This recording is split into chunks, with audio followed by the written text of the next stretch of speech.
Welcome to the Deep Dive, where we cut through the noise to get you well-informed on fascinating topics fast. Today, we're plunging into a paradox that's, well, it's a real head-scratcher. Generation Z. We often hear them championed as our most environmentally conscious generation, right? That's the narrative, yeah. Yet, strikingly, they're also the biggest consumers of fast fashion. How does that work? It's a huge contradiction, really, and our mission today is to, try and unravel it. We'll explore Gen Z's incredibly complex relationship with fashion. Compared to millennials, maybe. Exactly. Compare it to how millennials approach their wardrobes and really examine the wider societal impacts of these trends. Okay. And for this deep dive, we've pulled insights from quite a few places. There's Gen Z loves fast fashion. So how exactly is that sustainable? From Index. Good one. And research from YouGov on generational fashion differences. Right, plus a close look at some illuminating TikTok trends, actually, and a sociological analysis from Tiger called The Impact of Fashion Trends on Society. So our goal, really, is to give you a clearer, more nuanced understanding, the what, the why, and maybe the so what of these generational fashion dynamics. Hopefully leaving you with some fresh insights. That's the plan. So let's unpack this puzzling truth about Gen Z and their wardrobes. You see them online, advocating for climate action, showing off thrift store finds, and yet the data about their actual shopping habits, well, it tells a completely different story. It's fascinating, isn't it, how the media often portrays Gen Z as these environmental saviors. It aligns with their vocal support for sustainability, for sure. But their actual consumption. But their actual fashion consumption, yeah, it presents this contradictory picture. The core conflict, and Index highlighted this really starkly, is that Gen Z are the biggest advocates for sustainable fashion and simultaneously the biggest consumers of fast fashion. That's a direct quote. Wow. Stark is the word. And we've all seen those impressive stats, right? From McKinsey, Forbes, saying 73% of Gen Z will pay up to 10% more for sustainable clothing. Right. You hear that number a lot. But the Index article basically says, hold on, this behavior just isn't really seen in practice. It's a significant disconnect. And, Bill Maher made this observation, which kind of resonates here. Oh, yeah. He pointed out that while Gen Z might respect someone like Greta Thunberg, it's influencers like, say, Kylie Jenner, who wield incomparable real influence over them.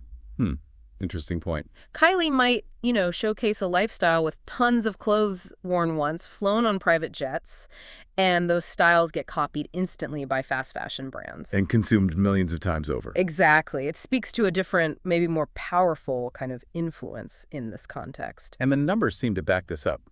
A study from Sheffield Hallam University found, get this, 17% of Gen Z shop fast fashion weekly. Weekly? Wow. Yeah, and 62% monthly. Only 10% claim they never buy it. But didn't that study also say they support sustainability? Yes. The very same study reported that 94% of participants were in favor of action for sustainability. So that raises the critical question then. How do they hold both these ideas in their heads at the same time? Right. The article suggests that, well, maybe when it comes to fashion, they might not be the most eco-conscious generation after all. Or perhaps never were, in practice. Perhaps. Their identity as digital natives, that constant exposure to new trends online, it creates this unique set of pressures, very different from older generations. Okay, to really get our heads around this paradox, maybe we should nail down what we actually mean by sustainable fashion and fast fashion. The terms get thrown around so much. Absolutely. Good call. The Index source makes a blunt point, but it's pretty accurate. Which is? The most truly sustainable fashion is simply the fashion already in your wardrobe. Anything you already own. Zero new environmental footprint. Right. Use what you have. Makes sense. And coming in a, distant second place, despite what some big brands might imply, is secondhand clothing. Okay. And the core argument here is critical. Any fashion brand, just by its nature, wants to sell more. Of course. That's business. Which means they have to produce more. So this makes any brand claiming to be fully sustainable kind of an oxymoron, doesn't it? Because their fundamental business model promotes continuous production, which works against true sustainability. Precisely. It's about the underlying engine. So fast fashion, then, is basically a business model designed to rapidly translate catwalk trends into cheap, mass-produced clothes. Like the original players, Zara, H&M. Yeah, they established the model, but newer companies like Shane, they've just sped up the cycle and consequently the volume. And that word volume keeps coming up. It's key. The sources consistently emphasize that the core issue driving unsustainability in fashion isn't just about cheap materials or, exploitative labor, though those are huge problems. Critical problems, yes. But it's the sheer quantity, the volume of clothes being produced and consumed. That's the engine driving the whole unsustainable system. Indeed. The environmental footprint, the ethical footprint, textile manufacturing, waste, carbon emissions, it's all tied directly to that overwhelming volume. Okay, so this tension in Gen Z's approach, it becomes even clearer when we compare them to millennials. It's not just about age, is it? It feels like fundamentally different ways of thinking about style. Definitely different approaches. Although, it's worth noting, YouGov found both generations prioritize similar things when they actually choose where to shop. Oh, like what? Things like price, value, quality, fit, pretty universal consumer drivers. Okay, fair enough. But the nuances are where it gets really interesting, right? Absolutely. So Gen Z, for example, they're demonstrably more self-consciously stylish. Almost half of them, 49.1%, say they're more fashionable than most people. Compared to millennials. Compared to 42.3% of millennials. Gen Z are also more likely to keep up with current trends, 45.4% versus 40.8%. And the social responsibility angle. They're more attuned to that, too. 60.2% think brands should address social issues compared to 53.8% of millennials. So their distinct purchase factors include design, fashionableness, and, paradoxically, sustainability or production practices, even with the fast fashion habits. Whereas millennials, they're less about chasing trends. Much less interested in chasing every new thing. They're more likely to stick to classic items. Right. And more likely to say they don't follow trends or fashions. Their distinct priorities lean more towards the practical stuff. Like fabrics, materials. Exactly. Fabrics, materials, the overall functionality of the clothes. They want something reliable, comfortable, something that lasts. And this difference plays out in the brands they prefer. Clearly. Gen Z gravitates towards brands like Aerie, Urban Outfitters, and especially Shein. Why those? Well, they align with that desire for trendy pieces, right? And brands that have a really active social media presence, brands that champion social causes. For Gen Z, a brand's social media game can be as important as the clothes themselves. Meanwhile, millennials are more likely shopping at more traditional retailers, maybe? Old Navy, Madewell, Abercrombie. These brands resonate more with that focus on quality, comfort, and just an established, reliable presence. Makes sense. And the marketing they respond to must be different, too. Totally. Gen Z is actually more responsive to out-of-home ads like bus stops, train stations. Really? That's surprising. Yeah, 51.3% versus 45.3% for millennials. And ads featuring celebrities work better on Gen Z, too. But social media, especially TikTok, that is absolutely crucial for Gen Z fashion inspiration. That's where the trends live. It's where trends are born and spread, instantly. Millennials, on the other hand, they're using platforms like Facebook and LinkedIn more, and they prefer ads that focus on practical benefits. The TikTok source you mentioned, it probably shows these style clashes pretty clearly. Oh, vividly. Think about the whole skinny jeans versus wide leg or baggy jeans debate. Huh. Classic millennial versus Gen Z fashion battleground. Exactly. Or, the tucked-in tees and invisible socks favored by millennials versus the relaxed, untucked looks and bold crew socks Gen Z often prefers. And blazers, too, right? Yeah. Millennials often go for structured, polished blazers with fitted jeans. Right, while Gen Z might opt for oversized blazers, maybe baggy or distressed jeans, and chunky sneakers. It's a whole different silhouette. TikTok even talks about this idea of social suicide for Gen Z if they post the same outfit twice. Yeah, that pressure to constantly have something new to refresh your look, it's immense for them, driven by the platforms they live on. Okay, so we see the data, we see the trends, but it still begs the question, why? Why is there such a gap between what Gen Z says they value sustainability and what they actually buy, often fast fashion? It really is the fundamental tension here. And a major factor has to be their immersion in social media. They grew up with it. Exactly. They grew up online, leading to what the sources call an unprecedented amount of influence from a very young age. They are just constantly bombarded with newer and newer trends. Making clothes feel dated almost immediately. Faster than ever before with every scroll. And that constant need for refresh directly fuels the fast fashion machine. The sources also mention individuality being like currency for Gen Z. Right. They want to be unique. It contrasts with maybe the millennial drive, which was more about fitting in. Social media gives them this platform for unique self-expression. But it also exposes them to way more trends. A lot more. Global trends from, South Korea, New York, Paris. It just means there are a lot more trends to cycle through, accelerating that consumption. Okay, so trends are a big part. But what else makes fast fashion so appealing, beyond just being trendy? Well, first off, cost. It's cheap. Right. Now, while the oldest Gen Z are only, 26 in 2023 and might have less overall purchasing power than older generations, Mm-hmm. the article points out that those who are buying these massive hauls do have disposable income. They're just choosing volume. They prefer 7 pieces instead of 2. So it's that volume factor again, driven by affordability. Exactly. Then there's convenience. Fast fashion just makes it incredibly easy to find anything you could possibly want online. Unlike thrift shopping, maybe. Yeah, which can require hours of hunting. With fast fashion, you can search for I don't know, red polka dot raincoat size 8, and boom, options appear instantly. And the style itself, selection. That's a major driver too. Sometimes ethical brands are perceived as, boring. Lacking edge. Yeah, or lacking those sexy and bold options that brands like Boohoo, for example, provide readily and cheaply. There was one comment on a sustainability video. It had over 4,000 likes, basically asking why anyone would buy a plain white t-shirt for $70. Price and style perception. Got it. Right. What about sizing? Huge issue. Sizing inclusivity is a significant, often overlooked barrier for both secondhand and many ethical brands. Yeah, so. Many only offer standard SML sizing. That's a massive problem when the average American woman, for instance, is around a size 14, 16. So it excludes a huge chunk of the market. A huge chunk. Even sustainable YouTubers like Alexa Sunshine talk about this frustration. She thrifts, but acknowledges it takes ages and shouldn't be the only viable option for people who wear larger sizes.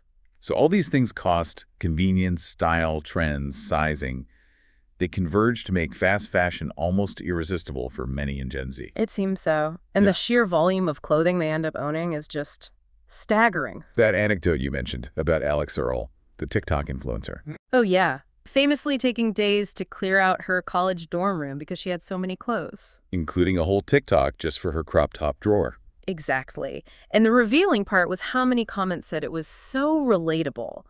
It really highlights this culture of, overconsumption being normalized. Okay, so let's zoom out a bit. If we connect this to the bigger picture, these fashion trends, they impact way more than just our closets, don't they? Oh, absolutely. They touch on mental health, on identity, on the environment in really profound ways. Fashion is described in one source as a complex social phenomenon, deeply linked to self-perception, self-esteem, and psychological health. It always has been, hasn't it?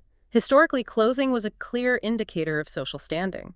Then, during the Renaissance, there was a shift towards more individual expression. And today, Today, fashion relates so much to lifestyle, to expressing joy, pride, maybe even dreams of affluence, or simply belonging to a certain group or subculture. but while it offers self-expression, it can also have a dark side, right? Mhm. Negative self-perception, bullying. Definitely. A study cited in one source found 50% of people agree fashion models promote a negative idea about body image. Half the people. Wow. And 61.5% agree that their body weight affects their clothing choices. The source highlights how the concept of the zero figure is a myth, yet it still influences so many, creating this unattainable ideal. Even though students interviewed, like Aishwarya Rathore and Ria Lama, emphasize fashion should be about freedom and comfort. Right, the societal pressures are still incredibly powerful. And this brings us back full circle to the environmental and ethical concerns.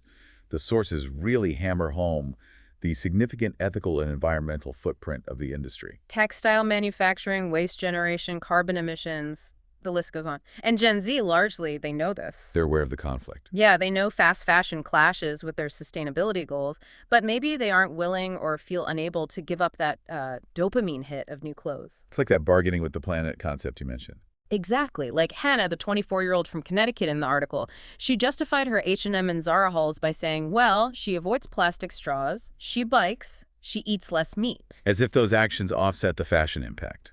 Kind of, but the core problem, again and again, it comes back to quantity.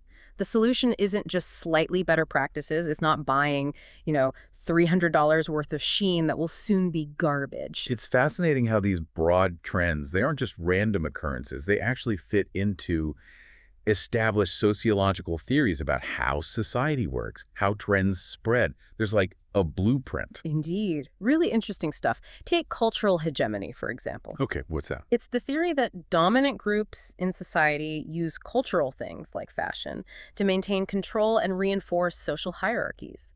Think about how Western fashion's global dominance has sometimes pushed aside traditional clothing in other cultures. Leading to a loss of cultural identity. Potentially, yeah. It's about who gets to dictate what's in and who has access to it. It maintains a certain structure. Okay. Then there's symbolic interactionism. Right. This theory suggests that we communicate through shared meanings and symbols.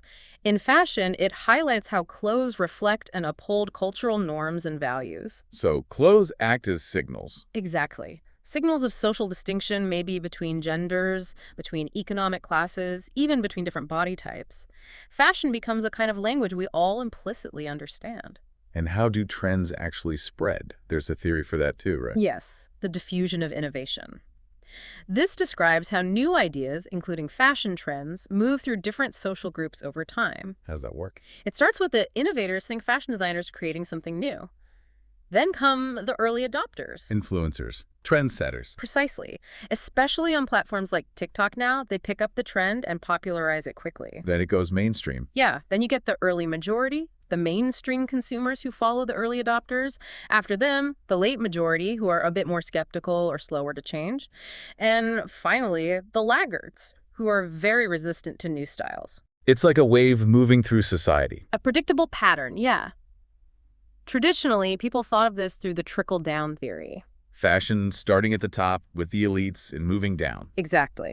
But in today's world, with the internet and instant global communication, fashion information isn't exclusive anymore. So that theory has its limits now. So does it ever trickle up? Yes, that's the trickle-up theory or subcultural leadership.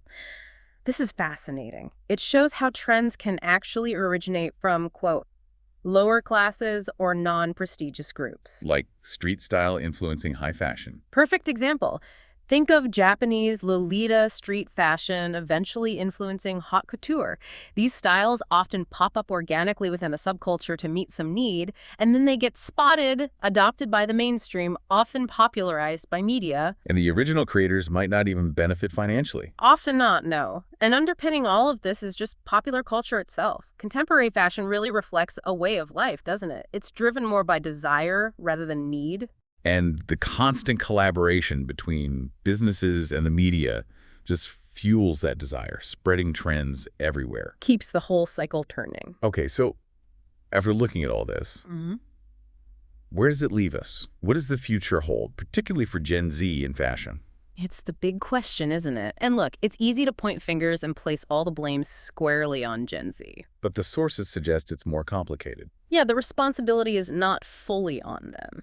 You have to consider they grew up with this level of consumer convenience, this intense social media influence that no generation before them experienced. And brain development. And many are still teenagers or young adults. Their brains are still developing impulse control and long-term thinking. Plus, let's be honest, history shows all generations tend to overconsume in their teens and 20s. Right, millennials had their Forever 21 phase. Gen X idolized Gap. Exactly. The supercharged fast fashion model we see now just wasn't as developed back then. Are there any signs of hope? Positive shifts happening? There are some, yeah. We're seeing the rise of influencers like Sophia Richie who champion a more timeless look. And Gen Z seems to like her style. They've actually welcomed her as a new it girl, which is interesting.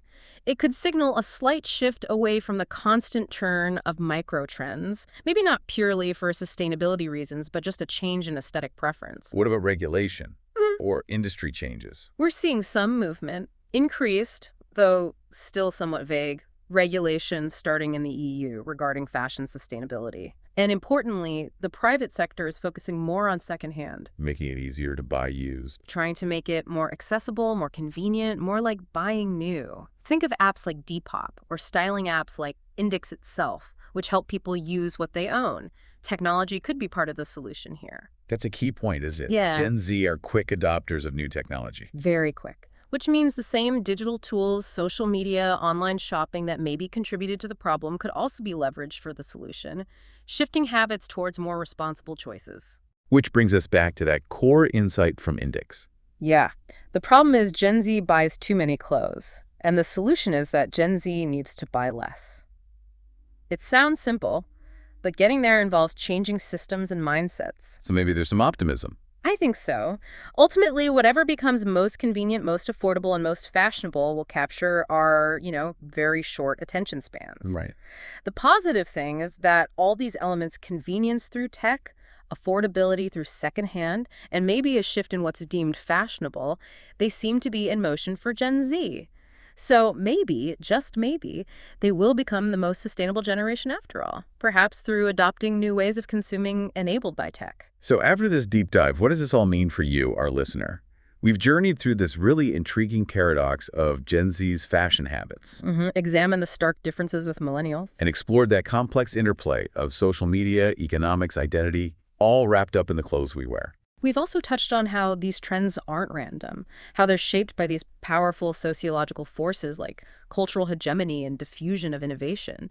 It reminds us fashion is never just about clothes. It's about society itself. Definitely.